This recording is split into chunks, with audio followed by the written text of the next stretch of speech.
Last night was wild. We had ski over at the VIP club. They had like 8 different rooms in there, all had different little DJ sets going on. And then eventually we did find that main floor. We kind of worked our way from the back to one of the corners. I kind of figured out that this little section was like the VIP spot, so I thought that might be where Ski pops out. Ended up being right, got some pretty cool shots of him and the DJ. Also Tarek popped up there with them. I think Danny Towers too. And the DJ had him going crazy out there. I mean, honestly, there was some kid that was trying to climb up onto the DJ set and diving into the pits out there. And honestly, that was probably the best club energy I've ever been in. I mean, I've been to Miami a couple times. I mean, that's something else entirely. But the way that the people were turning up in here. But today, you know, we going to see Nicki Minaj headlining. Of course, we're gonna pop out on that Ken Carson set for the Great Chaos. There were 7 different tracks. Obviously, we had Overseas. That shit's a banger. And I'm only through like the first 2 tracks on there, so we're gonna keep listening to it on the way over. But yeah, guys, we're about to head over. Gonna catch that shuttle. And I mean, technically, it is a Pink Friday, so you know we got it on. We're rocking that 2018 Bay merch. This was my first show. We had Travis and Wiz headline. That was a good one. They need to bring it back to the Bay for sure. What's up, everyone? I just traveled over 6,000 miles to bring you to Vienna, Austria to see Nicki Minaj, Playboi Carti, and Travis Scott. Of course, the club was turning up for all that new Kendrick out there too. But yeah, probably one of my top club experiences I've had, so that was cool. We probably got out of there around 2 or 3 in the morning. I don't know what exact time it was. It took me probably an hour to get back to the hotel. And then, you know, we had to get up, catch that shuttle next day to get front row for Ken Carson. So we were exhausted. The way they had it worked off was they were only letting a certain amount of people into the front row section at a time. It didn't have anything to do with VIP tickets or not. And then as the day went on, if it got too filled with capacity, they just shut it off completely. You know, but thankfully for the day one, Ken was on the second stage, so it wasn't as many people over there. This was one of the first times that I actually saw, like, after a set, people completely cleared out, went to the whole other side. But at least we got to hold our spot down for Ken, so we stayed there all day. Dude, there was so much dust in the air though. If you were here, you guys know how much was coming out of your nose that next night.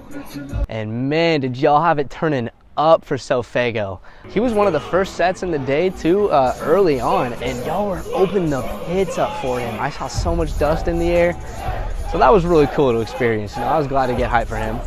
You know, I like the layout of the festival for it being 2 stages at least.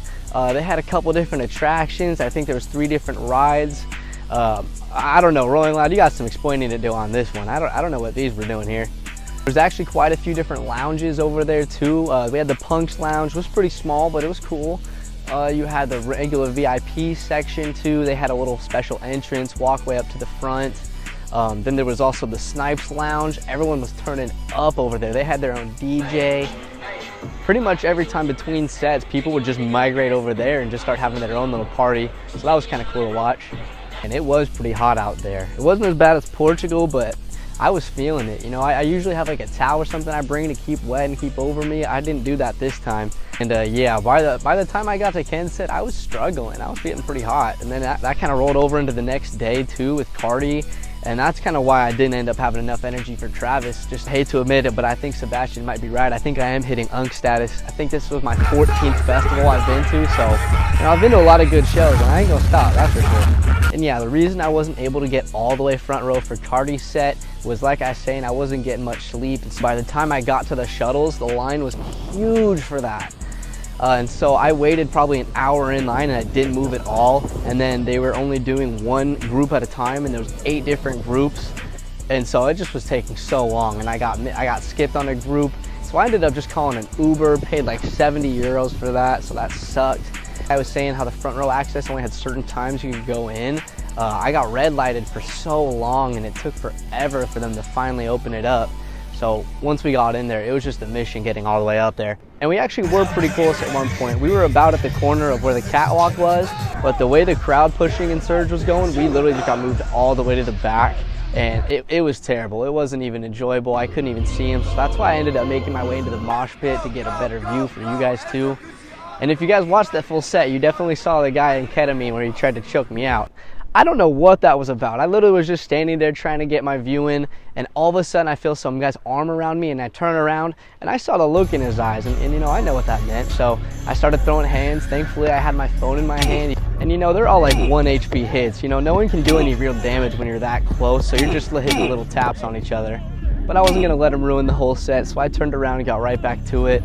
You know, it's tough being American out here too, because all the security and everyone runs up speaking Dutch or German, and you don't want to know if they're going to take his side or not because you're the outsider here. I met plenty of cool people. I actually ran into Playboi Nico.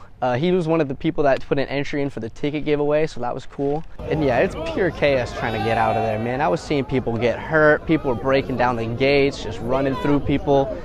And if you weren't part of those first groups on the bus, I heard from one of the people there that he stayed until 3 o'clock before he got onto those shuttles to leave. So RIP to those fools. And you know, day 3 coming around, you know, again, we were up all night uploading the Carti sets and videos. So we wanted to go front row. We really did. Just with all the lack of sleep we were getting, and I wasn't feeling super good because of the heat and stuff too, I needed to just stay in the back. There was no way I was going to be able to work it in the crowd. So that was when we found that Coca-Cola lounge. It was one of the more exclusive lounges. They were only letting like a handful of people up in there. And at one point they did kick everyone out of there because it started raining and there was going to be lightning and stuff happening. And I thought that was going to be the end for me. So I did not want to just be standing out in the middle of that all the way in the back too. But then they did open it back up. So yeah, at least I was able to get out of there pretty quick.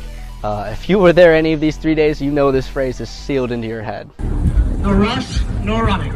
But yeah, now we're just out here enjoying the city, seeing what it's got to offer us. If any of you guys are in the Discord, you do know about that Rolling Loud city guide they put out. It's actually got a lot of cool spots, a couple different places like Strad Park. It's got different statues up in there, a little pond. This guy's getting some action at least. Yeah, just a cool place to hang out and chill. They also suggest Prater, however you say it. It's basically a giant amusement park open to the public. You know, it kind of gives off like Knott's Berry Farm, Magic Mountain type feel. There's honestly hundreds of rides there. You can spend a whole day in there. They had one of those gondolas, takes you all the way up to the sky. Now, that's not for me. I don't know about that. But yeah, that's probably one of the coolest places I've seen around here. It's nice that it's open to the public, so even if you don't want to spend money on any of the rides, you can just go check them out. If I come back, I'll definitely be spending some time in here though. Another spot they recommend is the Alte de Now. You know, they said this is a nice spot. You can swim, get in the water if the weather's nice enough. And being clean is apparently one of the big focuses of this city. I think I read only 30% of people drive cars here, so the air is amazing. And I'm from Bakersfield, probably one of the worst air qualities in the world. So it feels amazing to breathe here. I can actually tell the difference. And they even got the opium horses out here. You know, I love doing a little bit of photography too, so I love the style of all the buildings out here. And if you're still here, thanks for making it all the way through. Hope you guys are enjoying these videos. I'm trying to get a little more interactive with them. Love your guys' interactions on the full sets. You know, that's what keeps me going. You know, I'm ready to bring it back. You know, we got Miami in December. We're gonna be doing a merch giveaway there. Let's take it to the moon. And I'll see you guys in December.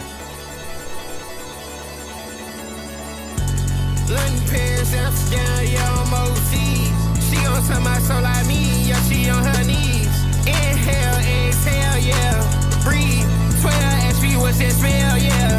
Weed, ain't leaving no paper trail, yeah. This shit free, over